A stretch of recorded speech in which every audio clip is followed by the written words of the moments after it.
Assalamualaikum warahmatullahi wabarakatuh.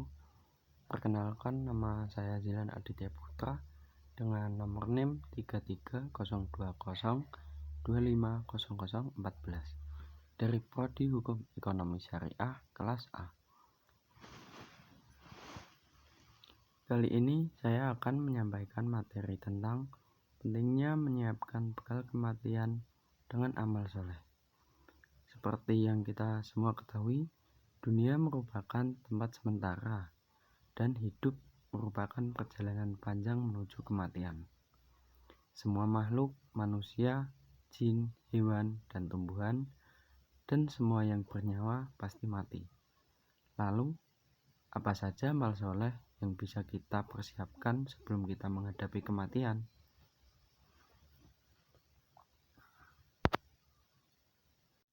Yang pertama, beramal sebaik mungkin. Selama hidup di dunia, kita diajarkan untuk selalu beramal yang baik sebanyak mungkin, tanpa harus perhitungan sedikit pun. Beramal dengan ikhlas dan istiqomah. Seperti dalam surat Al-Mulk ayat 1-2. Allah berfirman,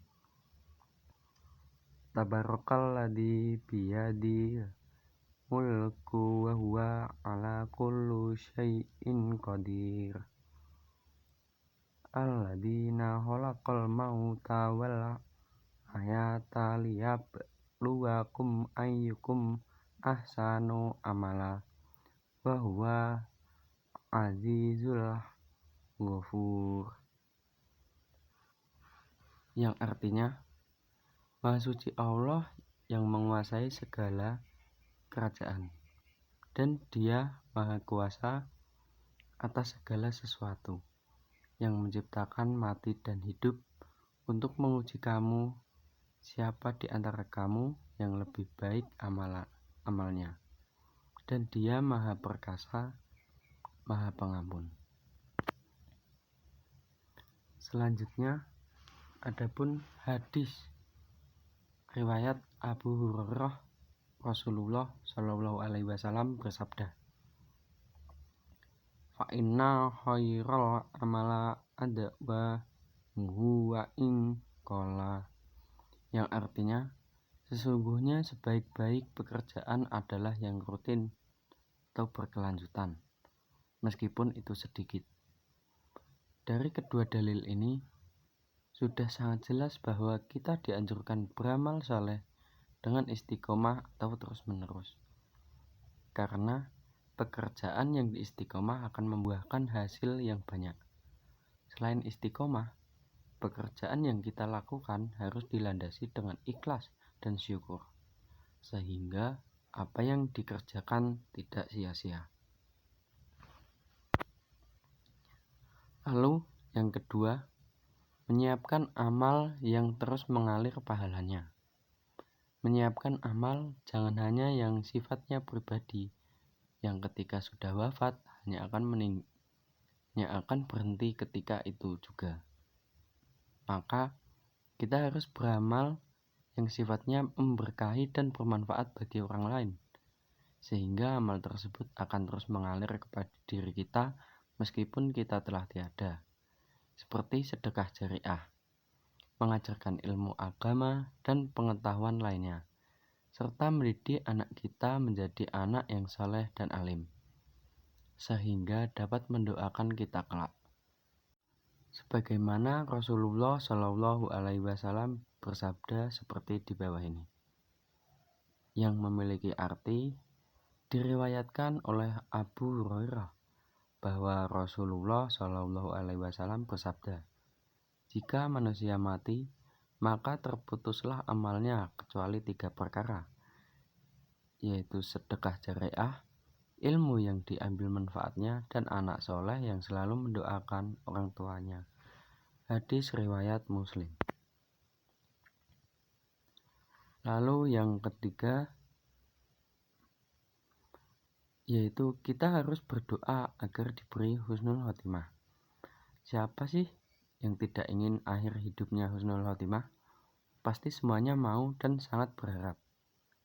Maka Salah satu agar kita mendapat husnul khotimah, yakni memperbanyak berdoa dan berzikir kepada Allah Subhanahu wa Ta'ala. Salah satunya kalimat thayyibah, la ilaha illallah. Karena ketika kita sering berzikir la ilaha illallah, maka insya Allah di akhir hayat juga Allah akan membimbing kita mengucap kalimat la ilaha illallah. Seperti dalam sebuah hadis sahih yang diriwayatkan oleh Abu Daud, Rasulullah Shallallahu Alaihi Wasallam bersabda, "Man kana akhiru kalamihi la ilaha illallah," yang artinya barang siapa yang akhir perkataannya adalah la ilaha illallah, maka dia akan masuk surga.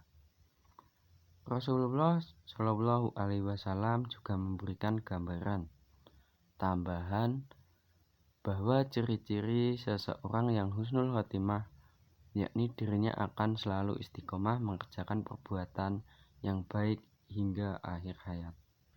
Seperti Rasulullah Shallallahu Alaihi Wasallam bersabda, "Idza aradallahu bi 'abdin khairan ta'maluhu faqila kaifa yasta'miluhu ya Rasulullahi qala yuwaffaquhu li amalin sholihin qabla almah," yang artinya Rasulullah Shallallahu Alaihi Wasallam bersabda, apabila Allah menghendaki kebaikan kepada seseorang, maka Allah akan membuatnya beramal. Para sahabat bertanya, bagaimana membuatnya beramal? Lalu beliau pun menjawab, Allah akan memberikan taufik kepadanya untuk melaksanakan amal soleh sebelum dia meninggal. Hadis radhiyallahu Ahmad dan Tirmizi. Ya, sekian penjelasan materi dari saya. Mohon maaf bila ada salah dalam perkataan dan perbuatan. Semoga kita selalu bisa menjadi hamba Allah yang selalu istiqomah. Dan juga semoga Allah Subhanahu wa Ta'ala menjadikan kita orang-orang yang wafat dalam keadaan husnul khotimah. Amin amin ya rabbal alamin. Wassalamualaikum warahmatullahi wabarakatuh.